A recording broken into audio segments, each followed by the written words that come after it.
अफवाहों की चिड़ियों के साथ सियासत की भी चिड़िया उड़ रही है और सबसे चर्चित चिड़िया तो इन दिनों एलजेपी में उड़ रही है। एक तरफ चाचा पशुपति पारस हैं जो पार्टी से भतीजे चिराग पासवान की चिड़िया हमेशा के लिए उड़ा देना चाहते हैं और दूसरी ओर भतीजे चिराग पासवान हैं जो अपने हक की चिड़िया उड़ने नहीं देना चाह रहे। रामविलास पासवान का बेटा हूं, मैं एक शेर का बेटा हूं।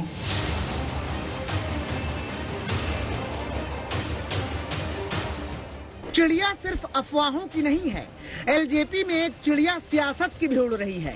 चाचा भतीजे में ये जंग जारी है, दोनों तरफ से एक दूसरे के हक की चिड़िया उड़ाने की तैयारी है। चाचा के खिलाफ चिराग की चिड़िया आज जमकर चहचहाई, कहा चाचा ने करवा दी जग हंसाई, रिश्तों में चाचा ने कालिक पुतवाई और संबंधों की खोज दिखाई। क्या बेस्ट लीगल वे आउट होगा, क्या हम लोग को अगला कदम उठाना चाहिए, उसको लेकर हम सब की चर्चा चल रही है। सही समय पर आने पर उसकी जानकारी।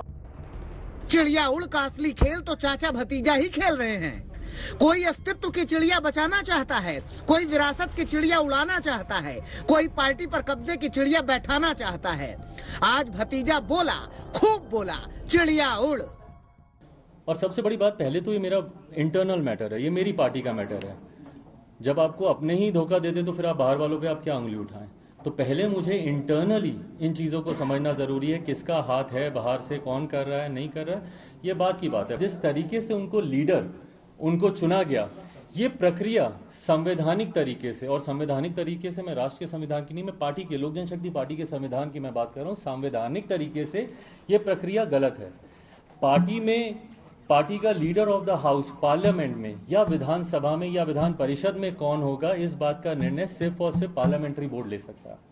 And in absence of parliamentary board, ये पूरी की पूरी power resides in the hand of the national president. राष्ट्रीय अध्यक्ष के पास ये पूरी पावर है इस बात को चुनने की। भतीजे की चिड़िया चाचा के चरित्र की चिंदियां उड़ा रही थी, लिहाजा चिंतित चाचा भी अपनी चिड़िया लेकर आए। उनके बयानों से तो यही लगता है कि पार्टी से अब भतीजे की चिड़िया वो उड़ा के रहेंगे। कि चिराग पासवान जी ने प्रदेश अध्यक्ष पद से मुझको क्यों हटाया, आप इसका जवाब उनसे मांगिए। हमारे नेतृत्व में चुनाव हुआ बिहार लोकसभा में और 6 में 6 सांसद हम चुनाव जीते और पूरे देश में लोक जनशक्ति पार्टी का जो परसेंटेज ऑफ वोट है सभी दल से अधिक आया। ये गवर्नमेंट का रिपोर्ट है, चुनाव आयोग का रिपोर्ट है। जब अच्छे ढंग से बिहार का शासन चल रहा था, संगठन का काम हो रहा था, फिर कौन सी ऐसी परिस्थिति आ गई कि चिराग पासवान जी गैर कानूनी ढंग से हमको अध्यक्ष पद से हटा दिए, जबकि अध्यक्ष पद से हटाने का उनको कोई अधिकार नहीं था। उसमें पार्लियामेंट्री बोर्ड के चेयरमैन थे, राष्ट्रीय अध्यक्ष नहीं थे।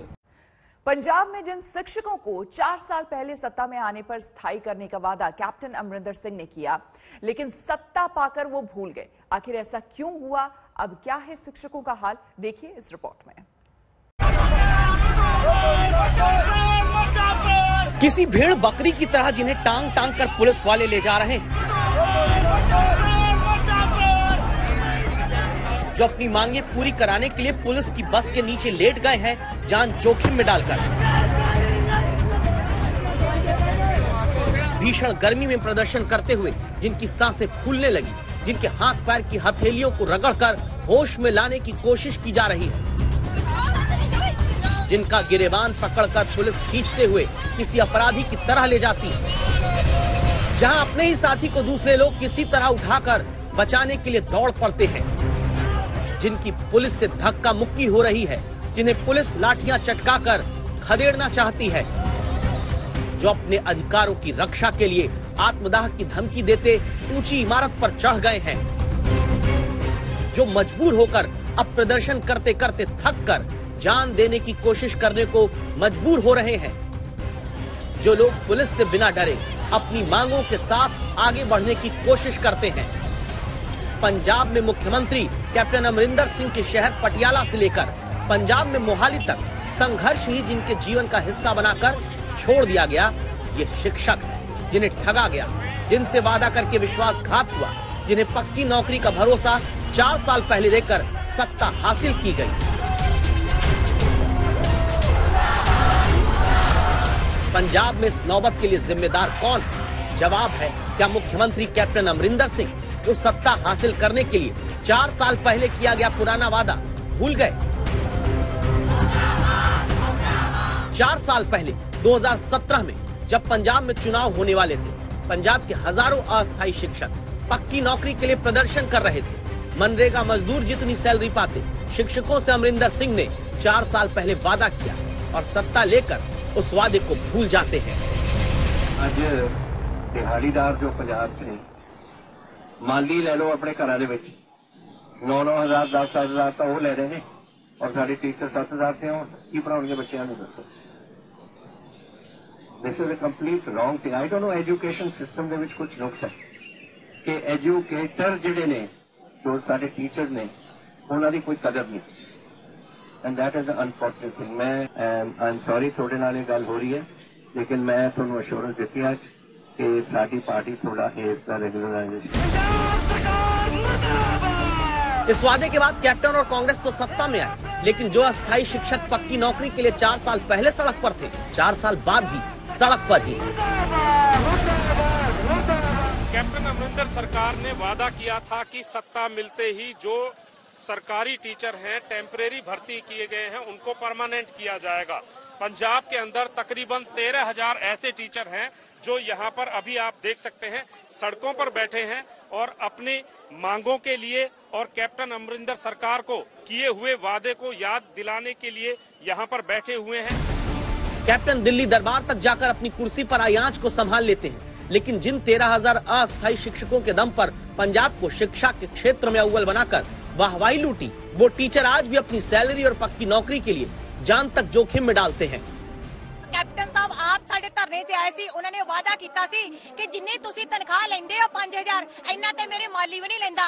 जदों मैं सत्ता चाहांगा पहली कैबिनेट मीटिंग च तानू जेड़ा कैबिनेट च मता पा के तानू रेगुलर किया जाएगा। अज 4.5 साल बीत गए पर ओही कैबिनेट साहब ने, कैबिनेट मंत्री ने सारे ओही कैप्टन ने जिन्हां ने साडे नाल कोई मीटिंगां नहीं कीतियां। जो टीचर पिछले 1 दशक से ज्यादा से पंजाब में नौकरी कर रहे हैं लेकिन उनकी तनख्वाहें मात्र 6,000 रुपए महीने हैं, वो यहाँ पर अपनी नौकरी को पक्का कराने के लिए साथ ही अपनी तनख्वाह बढ़ाने के लिए यहाँ पर प्रोटेस्ट कर रहे हैं।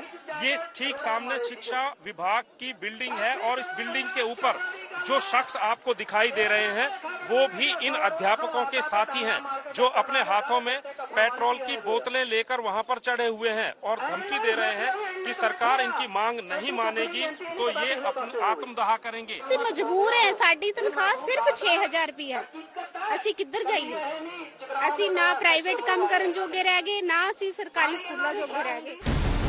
जिंदगी और मौत में जब मृत्यु का डर चुनना मजबूरी बन जाए तो जरूरी है जनता के हित की दस्तक दी जाए, क्योंकि देश में मनरेगा के मजदूर को भी 300 रुपए की दिहाड़ी मिलती है और पंजाब के अस्थायी शिक्षक 200 रुपए रोजाना पर पढ़ा रहे हैं। सरकारी चपरासी की तनख्वाह भी 8,000 रुपए महीने से ज्यादा होती है।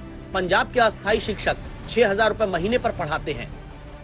अभी तो 6,000 मेरा है, सिर्फ 6,000 रुपए। पहले स्टार्टिंग में हुआ था वो 1,000 रुपए से, फिर बाद में धीरे धीरे 3,500, फिर काफी देर तक 5,000 चलता रहा। लेकिन अब बहुत जोर से रैली धरना करने के बावजूद सर कम से कम मात्र 1,000 रुपया हमारा बढ़ाया है और काम हमसे जो है वो 60,000 वाला लिया जाता है, बराबर काम लिया जाता है। मोहाली में पंजाब स्कूल एजुकेशन बोर्ड के दफ्तर के बाहर जब ये शिक्षक मुख्यमंत्री को अपना वादा याद कराते हैं तो पुलिस आगे कर दी जाती है। ठीक उसी तरह जैसे मंगलवार को पटियाला में किया गया, जब टेम्पररी नौकरी के नाम पर सत्ता की वीण से नचाए जा रहे टीचर प्रदर्शन करने लगे। इन शिक्षकों की नाराजगी इस बात की कि सरकार बनने पर स्थायी नौकरी का वादा करने वाली कैप्टन सरकार अब इन्हें परमानेंट करने की जगह 8,000 नए शिक्षकों की भर्ती निकाल रही है। 6,000 तो बिजली का बिल आता है, गुजारा कहाँ से चलेगा हमारा? ये भी तो देखो, बच्चों की फीसें भी देने हैं, अब तो ऑनलाइन पढ़ाई चलती है, फोन भी लेके देने। 6,000 में हम क्या करें? घर वाले भी लेबर करते हैं, हम कहाँ से गुजारे करते हैं? गुजारा मुश्किल है और घर चलाना कठिन, तो बच्चों का भविष्य सुरक्षित करने वाले टीचर लाचार होकर अपना हक पाने को कानून तोड़ते हैं, खुदकुशी की कोशिश करने लगते हैं। अपनी नौकरी को पक्का करने के लिए जो अध्यापक धरने पर बैठे हुए थे उनमें से एक अध्यापक ने सल्फास खाया है, एम्बुलेंस में उसको डाला जा रहा है, आप देख सकते हैं। तो किसे जिम्मेदार माना जाए इस हालात के लिए? बच्चों को पढ़ाने के नाम पर दिन के 200 रुपए पाने वाले टीचरों को ही, या फिर 4 साल पहले वादा करके सत्ता पाकर भूल जाने वाली सियासत को? सत्येंद्र चौहान, मोहाली आज तक। भारत की शुद्ध देसी कोवैक्सीन पर अब तक का सबसे बड़ा बवाल हो गया है। जी हां, क्योंकि कांग्रेस ने कोवैक्सीन में गाय के बछड़े के खून के अंश होने का आरोप लगाया है। दावा यह भी किया गया है कि वैक्सीन में जिस गाय के बछड़े का सीरम इस्तेमाल किया जाता है, उसके लिए 20 दिन से भी कम उम्र के बछड़े की हत्या की जाती है।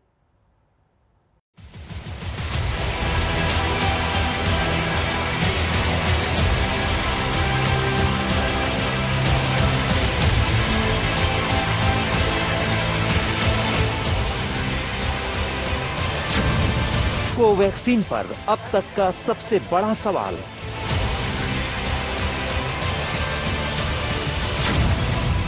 क्या कोवैक्सीन में मिला है गाय के बछड़े का खून? कोवैक्सीन पर कांग्रेस के आरोपों से मचा बवंडर। बीजेपी बोली कांग्रेस ने किया है महापाप। क्या है नवजात बछड़े के सीरम वाली वैक्सीन का सच? गाय के बछड़े के खून वाले बयान पर क्या है सरकार का जवाब? कोवैक्सीन को बनाने वाली कंपनी भारत बायोटेक क्या कह रही है? कोवैक्सीन पर कांग्रेस का सवाल है और इसी सवाल पर मचा बवाल है। कांग्रेस ने एक आरटीआई के दस्तावेज सोशल मीडिया पर अपलोड करके उनके हवाले से दावा किया है कि कोवैक्सीन में गाय के बछड़े का सीरम है। अब बीजेपी इस पर कांग्रेस को घेर रही है और कह रही है कि वो वैक्सीन को लेकर भ्रम फैला रही है। कांग्रेस ने महापाप किया है। कोवैक्सीन में गाय के बछड़े के सीरम के इस्तेमाल का सच क्या है? ये बात कहां से निकली और क्यों निकली? क्या वाकई वैक्सीन में गाय के बछड़े के खून का इस्तेमाल होता है? आज हम अपनी स्पेशल रिपोर्ट में इसकी पूरी पड़ताल करेंगे और सच क्या है उसकी सच्ची रिपोर्ट आपके सामने रखेंगे। लेकिन उससे पहले आपको दिखाते हैं कोरोना वैक्सीन को लेकर पहले से ही लोगों के मन में 1000 तरह के भ्रम हैं। कुछ दिक्कत ना हमारे को बीमार हो जाओ, लगाओ हम ना लगाओ, बीमारी है। हाँ, हम ना हमको कोरोना करना नहीं है, नहीं टीका भी नहीं है, नहीं तो देख नहीं नहीं अब लगाएंगे भी नहीं, हम पूरे सही हैं। बुखार चढ़ाया लगते ही तब वैक्सीन लगते ही बुखार हो जाता है। हाँ, बुखार चढ़े जी नुकाए तब टीका या सुमर जहाँ लगते ही। अभी भी 75% लोगों के दिल में ऐसा ही भावना है कि टीके लगवाने से मर जाता है आदमी या बीमार हो जाता है। कलर लिए 10-15 एक चिपकते गया, चिपकने लगा। उसके बाद में जो चम्मच से चिपकाने लगा, चम्मच भी चिपक गए। वैक्सीन के लिए फैले ये भ्रम सरकार के लिए एक बड़ा चैलेंज बने हुए हैं। सरकार लोगों को समझाते समझाते थक रही है। जिस तरह से कोरोना की दूसरी लहर ने तांडव मचाया है, उसका खौफ जेहन से नहीं निकलता।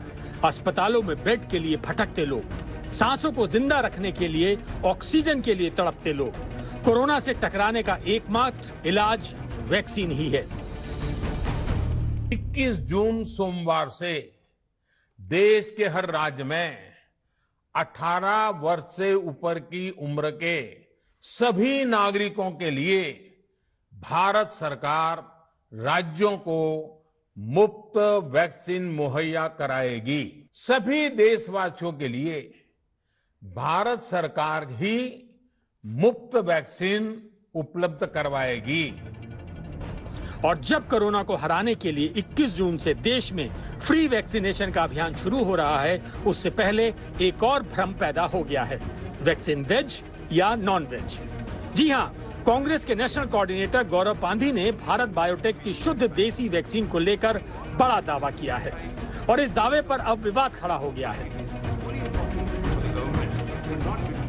कांग्रेस कार्यकर्ता गौरव पांधी ने दावा किया है कि आरटीआई से मिली जानकारी में कोवैक्सीन में गाय के बछड़े का सीरम है। गौरव पांधी ने लिखा कि सरकार को लोगों का भरोसा नहीं तोड़ना चाहिए। पांधी का दावा है कि मोदी सरकार ने आरटीआई में माना है कि कोवैक्सीन में गाय के नवजात बछड़े का सीरम है। पांधी ने इसे आपराधिक करार दिया और कहा कि ये जानकारी सार्वजनिक की जानी चाहिए थी। कांग्रेस पार्टी ने इस पर केंद्र सरकार और भारत बायोटेक से सफाई मांगी। Now there is this conversation going around on Covaxin based on an RTI response by the government of India that it consists cow calf serums. which is actually clotted blood obtained after slaughtering the young cow calves. Government should not betray the faith and belief of people. That people should go for the vaccines, yes. That's the only way to defeat the pandemic. Keeping all our faiths and beliefs aside, we should go for the vaccines. But it is equally important for the government to not betray the faith and belief of people. अब इसी पर सियासी बवाल छिड़ गया है। Congress party और BJP आमने सामने है। कांग्रेस पूछ रही है कि सरकार सच बताए और बीजेपी कह रही है कि कांग्रेस ने वैक्सीन पर भ्रम फैलाकर महामारी के बीच सबसे बड़ा महापाप किया है। आरटीआई में जो तथ्य सामने आए हैं उसका उत्तर सरकार को और भारत बायोटेक को देना चाहिए, उसके बाद इस पर कोई चर्चा हो सकती है। ये सारे विषय बड़े स्पष्ट रूप से टेक्निकली हमारे देश के बड़े वैज्ञानिकों ने समझाया और समय समय से समझाया। उसके बावजूद कांग्रेस पार्टी ने जिस प्रकार की उद्दंडता की है, धृष्टता की है, महापाप किया है, the Congress party has sinned today. ये पाप से और सिन से कम नहीं। पांधी ने एक आरटीआई के जवाब में मिले दस्तावेज शेयर किए हैं, जिसमें कहा गया है कि कोवैक्सीन को बनाने में गाय के बछड़े के सीरम का इस्तेमाल किया जाता है, जिसकी उम्र 20 दिन से भी कम होती है। विवाद बढ़ा तो भारत बायोटेक की तरफ से इस पर सफाई दी गई। भारत बायोटेक का कहना है कि वैक्सीन के निर्माण में गाय के बछड़े के सीरम का इस्तेमाल किया जाता है।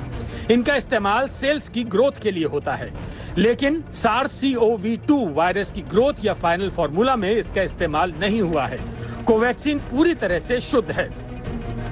कोवैक्सीन पर बढ़ते विवाद को देखते हुए स्वास्थ्य मंत्रालय को भी सफाई देनी पड़ी और स्वास्थ्य मंत्रालय ने वैक्सीन की पूरी प्रक्रिया को समझाया, लेकिन कांग्रेस के इन आरोपों से कोवैक्सीन पर सियासी युद्ध भी छिड़ गया है। आज तक ब्यूरो। स्वास्थ्य मंत्रालय ने कोवैक्सीन बनने का पूरा प्रोसेस बता दिया है। फिर क्यों कांग्रेस ने यह दावा किया? तो इसके पीछे एक आरटीआई जो विकास पाटनी नाम की व्यक्ति ने डाली थी, ये वजह है, जिसके जवाब में बछड़े के सीरम के इस्तेमाल की बात आई है। लेकिन इसका इस्तेमाल कैसे, कब और क्यों होता है, ये अब जाकर साफ हुआ है। इतने में कांग्रेस पर बीजेपी हावी हो गई है।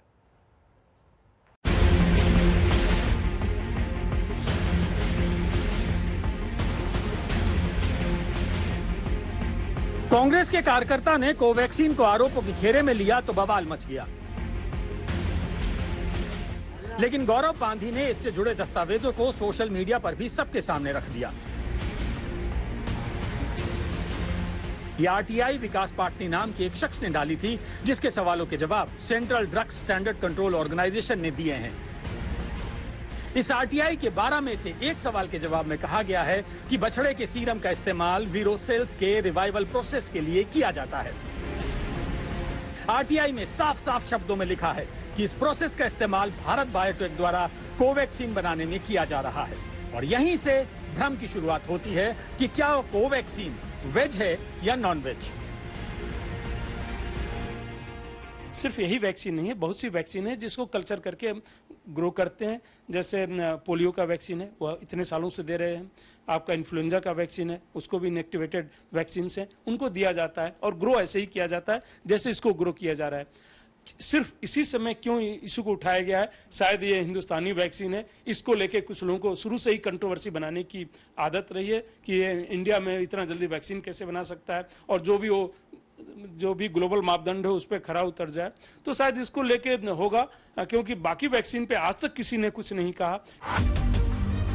कांग्रेस ने कोवैक्सीन पर सवाल उठाए तो बीजेपी ने कहा कि कांग्रेस इसे सांप्रदायिकता का रंग देने की कोशिश कर रही है।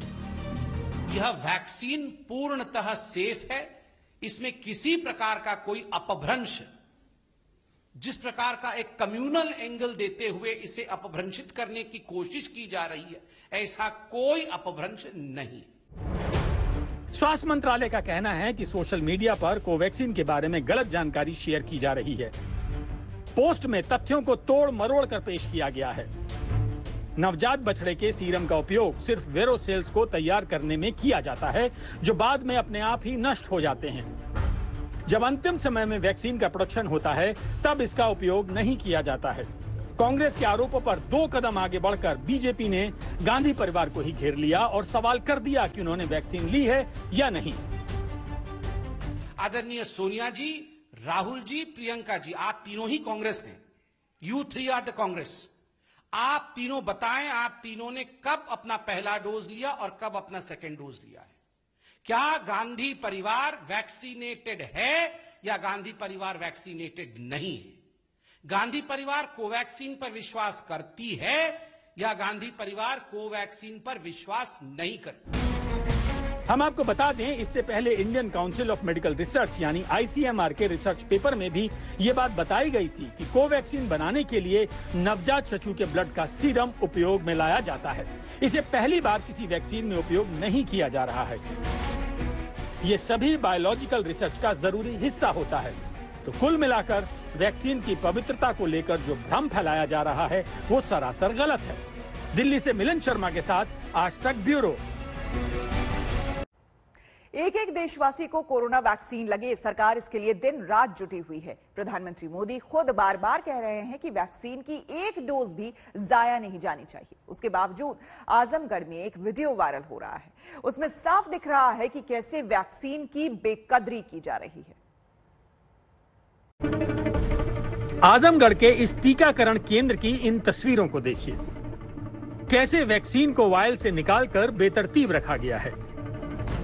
वैक्सीनेशन के पहले इंजेक्शन को आइस बॉक्स या 2 डिग्री टेम्परेचर से लेकर 12 डिग्री टेम्परेचर के बीच में रखा जाना होता है।